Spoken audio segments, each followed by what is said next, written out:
You're listening to the Bearded Theologians podcast hosted by Matt Franks and Zach Bechtold. We hope you enjoy this week's show, and you can find out more about us by going online at beardedtheologians.com, where you can pick up a few t-shirts, listen to a few old episodes, and find ways that you can connect with us. Thank you for listening. Here we go. You're listening to the Bearded Theologians podcast hosted by Matt Franks and Zach Bechtold. So this week on the podcast, we're going to talk about healing.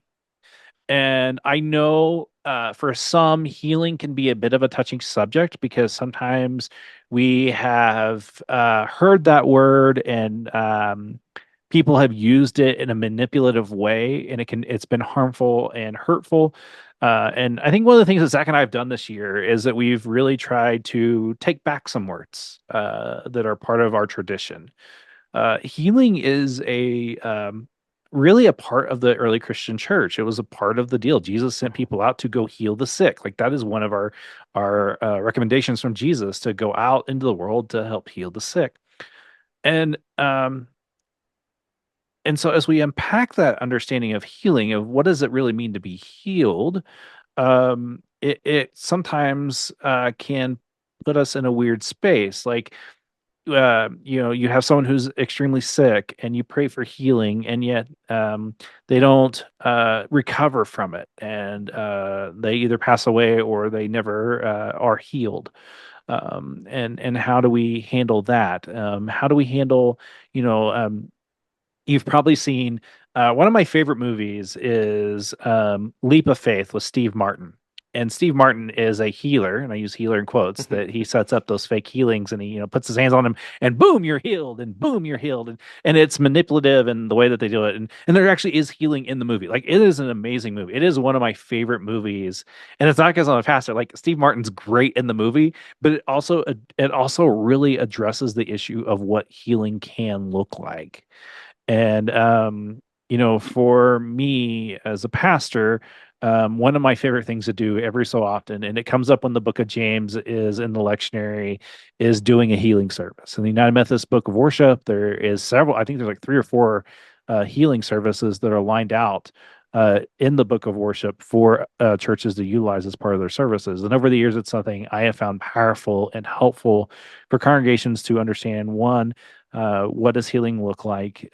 Two, having a healthier connection to understanding of healing and what that can mean for us. But then to also recognize how God works in the midst of healing. I think that that's also important.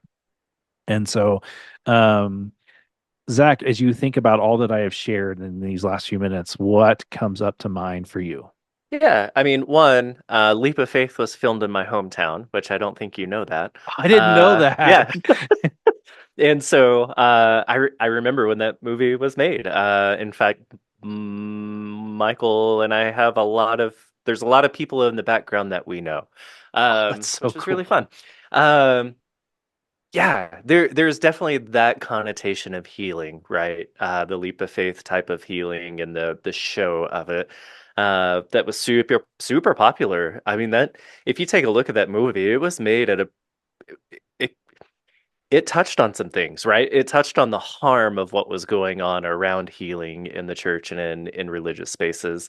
With the folks like Benny Hinn and people like that of the world who were making a show of it, right? Uh, I I love what you just the intentionality behind what is healing and what is our understanding of healing, and that we're called to go and bring healing to the world, right?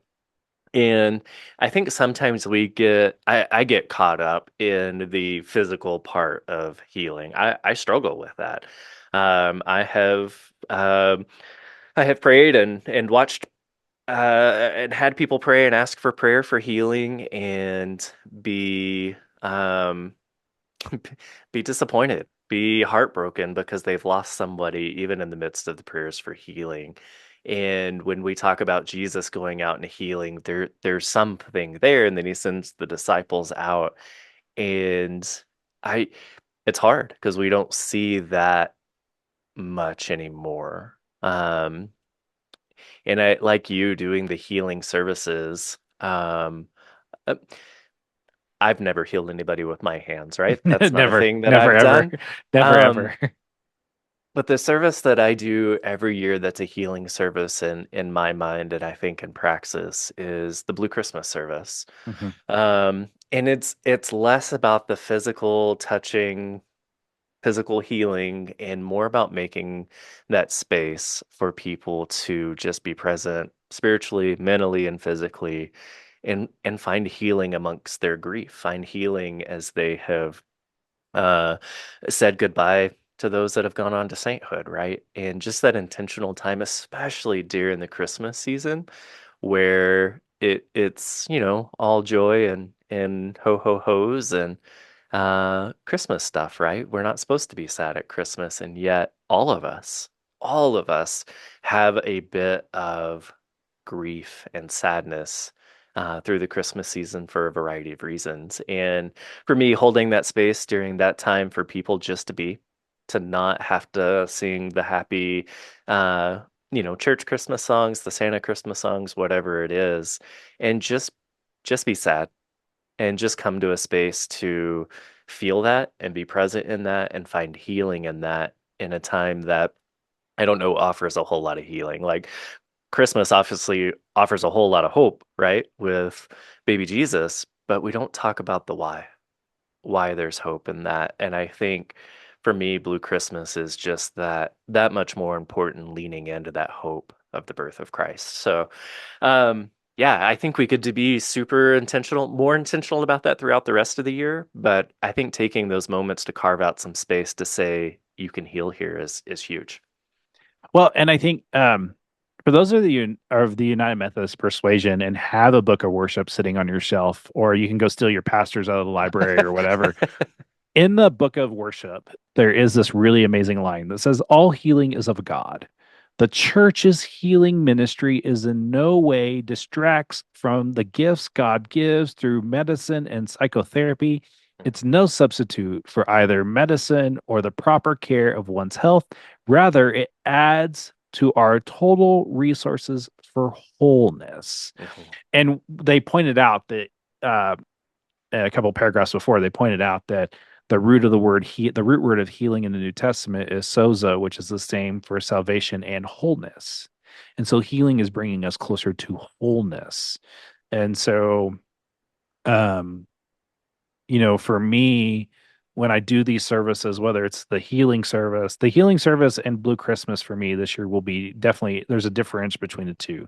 Blue Yeah. Christmas is dealing with more of those who have recently lost Hmm. or Hmm. have, just have a hard time. It is a dark season. Hmm. The healing service, in my mind and my hope, is that it helps people heal in ways that they become more whole Hmm. of the creation that God created them to be, not just being we're not just checking a box here saying healing Right. service, check. Right. Did the prayers, check. I'm made whole, check. Because we all know this is really, and I love how this all healing is of God. Hmm. And I think that that's one of those things that sometimes um, it calls us to surrender ourselves and acknowledge that healing may not be the way that we were wanting, but the way that we were made whole may be what we needed for the next part of the journey. Well, and we talk about that a lot in grief and when folks near the end of their lives, right? Just the idea that healing isn't always getting healthy. Um, that that there comes some healing in death, right? And we are a faith of life, death, and resurrection. And there's a wholeness in that, right? I like the idea of healing making you whole. Is that an easy concept? Is an easy reality? Absolutely not, right? Um, None of it is. It's all really pretty freaking hard. Uh, and yet it's finding the people to hold space for us in that healing, right? That's a huge part of the journey, whether that's our church or our small group or our family or our friends, whomever it is. There's somebody in our life that's holding that space and helping us become whole, right? We a favorite pastor illustration is the broken pot, right? And how uh there the cultures that take those pots and put them back together with gold and things and piece them back together, and you see the scars and the imperfections and the healing that happens when pots break. I think that's healing for us too, right? There's there's not going to be healing without some scars, without some imperfections, and without um, that remembrance of what that felt like. Healing and becoming whole again, right? Doesn't mean forgetting or letting those memories go. They become a part of us. Yeah, and I think that um when there's an expectation of healing, it makes it harder. Mm. Hmm. Hmm. Um and I remember a time when my mom's health was deteriorating, and I don't remember where we were at in the time frame of my mom's last few months, but I remember Hmm. my sister saying someone had came to her and said if we would just pray more, Hmm. my mom would be healed and she'll be okay and she won't be dealing with what she's dealing with right now. And I know I've shared that on the shore before, but I think the thing that we forget is how important our words are when we're talking with someone who's going through suffering. And sometimes it's not about having the answer, but it's about just being present with them and letting them know that they're not alone.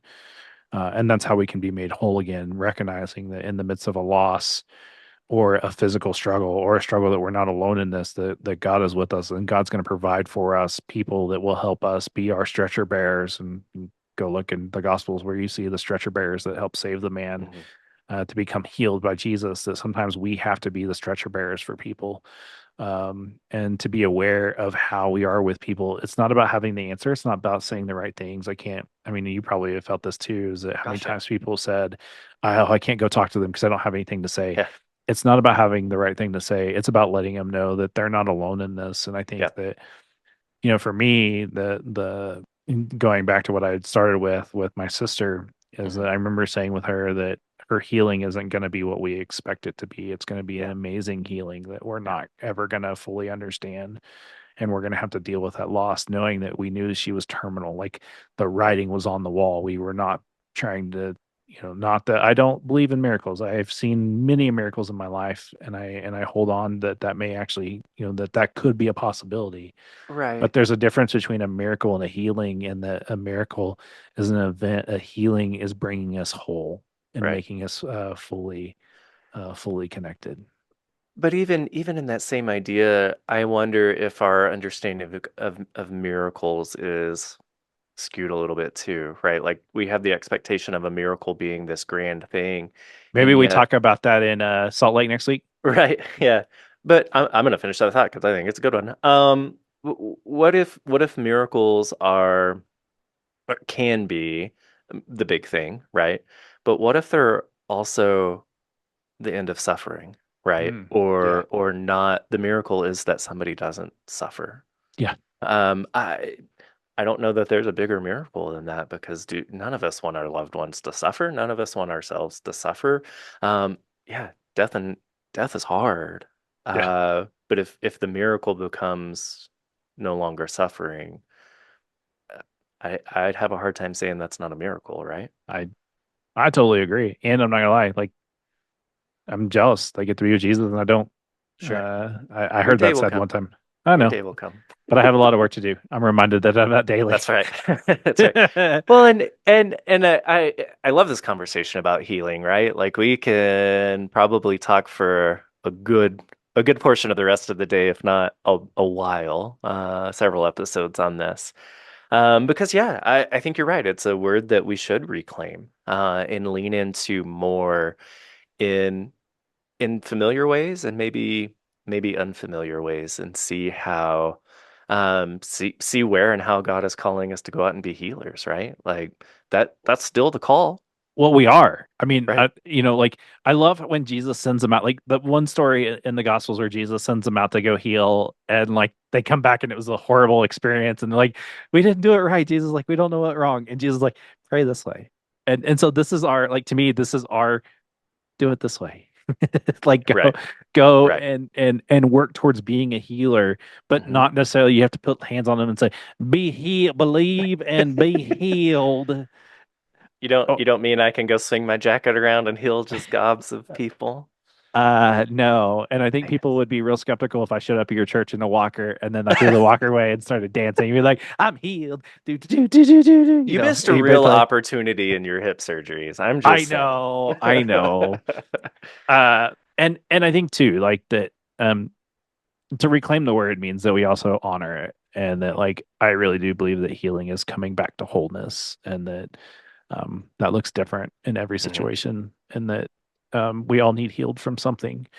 I know you're hurting right now with the news of Charlie Blackman, and so I'm here for you, Zach. I I'm here to wasn't sit. ready to I'm here talk to about sit. that. I'm here to sit with you in the midst of this sadness, as I am sad as well, but not as sad as you. I felt that last year with Yachty and Carpenter and all those guys retiring. Like, I'm here for you, Zach, in the midst of your suffering. Thanks. uh, so Zach, where have you seen God at work in your life lately? Um, really just all over the place. I have a Wednesday, like really just all over the place. It's been super fun, but I have a Wednesday Bible study that in the I don't know, sometime last year we started it and it was just a walk through my sermon series and kind of read the book that was going along with that or just talk about the series in general. And it's a fabulous group of ladies that just have the most wonderful conversations that I get to kind of be a fly on the wall and be a part of, and it's so much fun.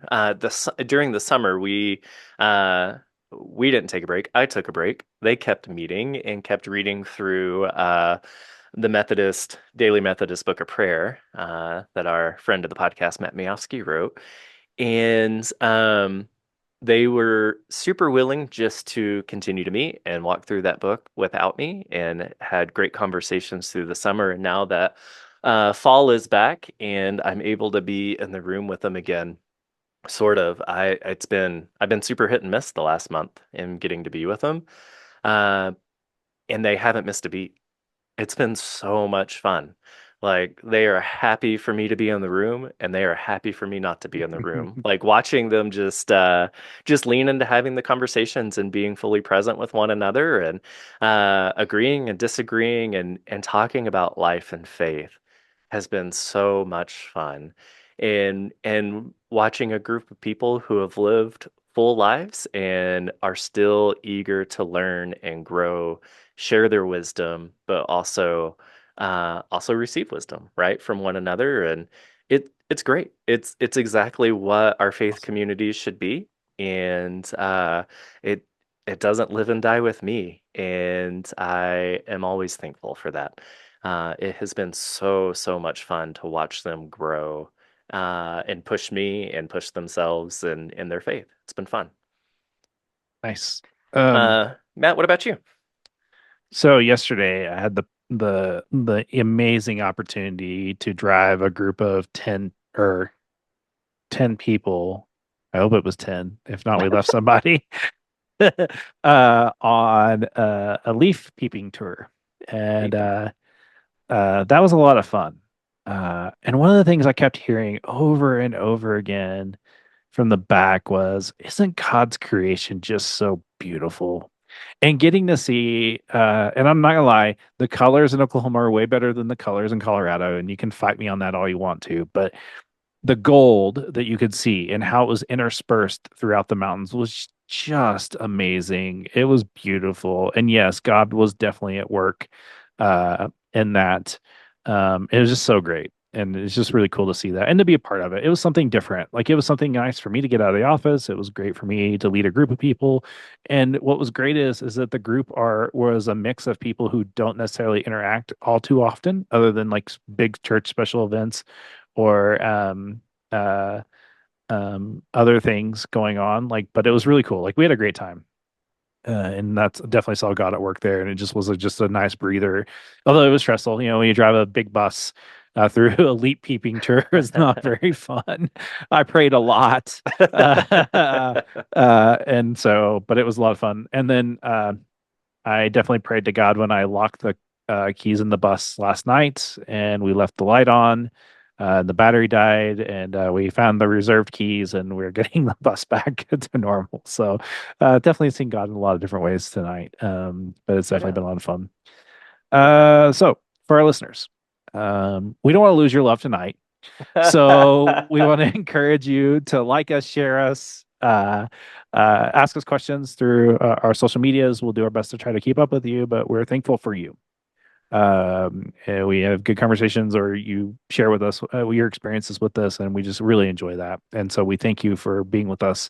And so go to our website, beardedtheologians.com, check out all of our past podcasts and shows, and pick up a few items. Pastor Appreciation Month is coming up, and so don't be afraid to get your Pastor Bearded Theologians mug, t-shirt, sticker, whatever you need. But we're thankful for you. And so for the Bearded Theologians, I'm Matt Franks. I'm Zach Bucktold. Thanks for checking us out. Tonight. I want you to subscribe and like this video and push that thumbs up. Thank you for listening to the Bearded Theologians podcast. Don't forget to like, subscribe, and share on all social media outlets.